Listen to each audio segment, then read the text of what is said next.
Let's talk about the Week 15 waiver wire next on Fantasy Football Today in 5. Welcome to FFT in 5. I'm Chris Towers here with Dan Schneier. We're going to talk about the top waiver wire targets for Week 15. Obviously, make sure you listen to the full episode of Fantasy Football Today on your podcast feeds for the full breakdown of everyone on the waiver wire from every position. Dan and I are just going to talk about, let's say, the 5 or so most interesting ones. But first, let's talk a little bit about Monday night's pretty ugly Patriots-Cardinals game, and obviously a couple of big injuries in that one. And, from an NFL perspective, I was on CBS Sports HQ, and the big talking point was Kyler Murray's injury. It looks like he suffered a torn ACL. It's obviously a significant injury for the Cardinals. It, very well could change the way this team moves forward, with Cliff Kingsbury as their head coach. I know they just gave him an extension, but frankly, that was a mistake. So, that's big news. But for fantasy, is it really? I mean, it's big news if you had Kyler Murray, although if you were playing for a playoff spot, he got hurt 3 plays into this game. So probably didn't make the playoffs if you needed a big game from Kyler Murray. But, the ramifications for the Cardinals offense without Kyler Murray are what exactly? Yeah, I think it does limit the ceiling because Kyler Murray was not only to display one of the better rapports quarterback to receiver in the NFL between him and Hopkins. That's not going to be the same with McCoy, but it just limits the down. And he wasn't really an explosive thrower this year anyway, but it even makes him even more limited offense in that sense. And I think they'll lean more on the run game. It's probably good news for James Conner, but other than Conner, I don't think it's good news for anyone else on the Cardinals. Yeah, Connor's been great lately. Top 20 running back, 4 straight weeks, I believe, 4.5 targets per game in that stretch. I think the passing game role is going to be very promising for him because Colt McCoy less likely to, take off and run than scramble like Kyler Murray would. So, yeah, the other injury, though, in that game, Ramondre Stevenson left with an ankle injury. He tried to play through it, tried to get it taped, come back, but he was ruled out at halftime. And look, whatever you want to say about the Patriots offense, we've said lots of bad things about it because it's been pretty bad this season, but they consistently rank, if not among the top 5 teams in most running back production or PPR production for running backs, definitely top 12, every year after year, no matter how bad this offense is, no matter who the quarterback is. And we saw Pierre Strong and Kevin Harris both scored a touchdown. Strong looked a little better, 8 carries for 70 yards, was more involved in the passing game than Kevin Harris. If you need a running back for Week 15, is Pierre Strong the top option on waivers?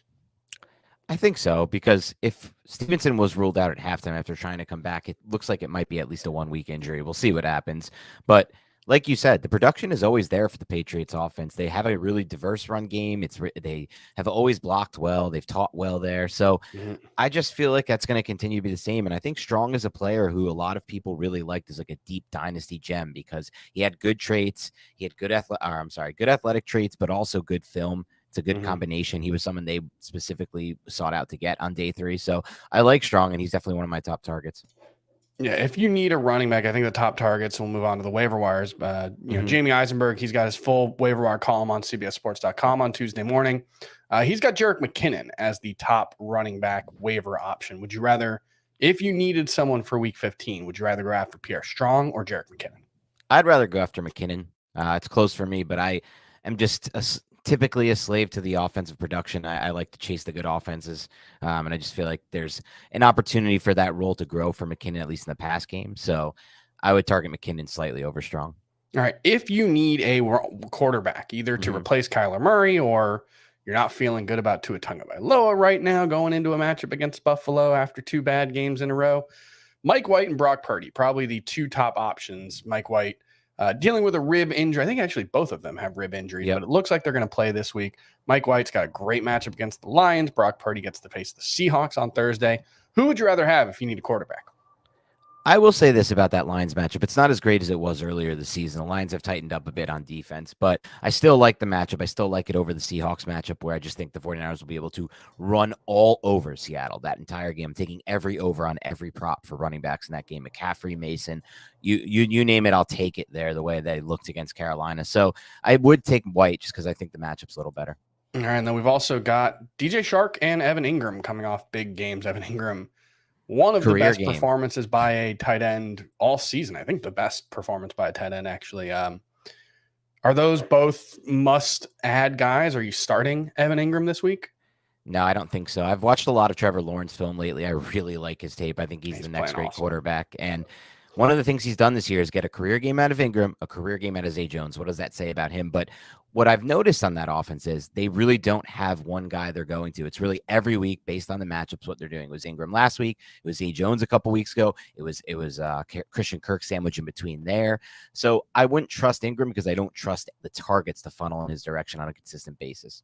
Yeah, I mean, I'm going to be starting him in at least 2 playoff matchups. There's upside to it, so it's fine. It's amazing. I went into one league with Kyle Pitts and TJ Hawkinson to start the season. I traded Hawkinson. Pitts got hurt. Best performance all season came from Evan Ingram. Get me into the playoffs. You love to see it. Fantasy football. It's a wacky I'm not game. even sure if Kyle Pitts combined for all the points that Evan Ingram scored last week. Yeah, I'm not sure about that. Yeah, that's I don't want to talk about it. I don't either because I had Pitts conversation again in the offseason. And we'll be drafting him again because we're sick. Absolutely. All right, that's going to do it for FFT in 5. We'll talk to you tomorrow.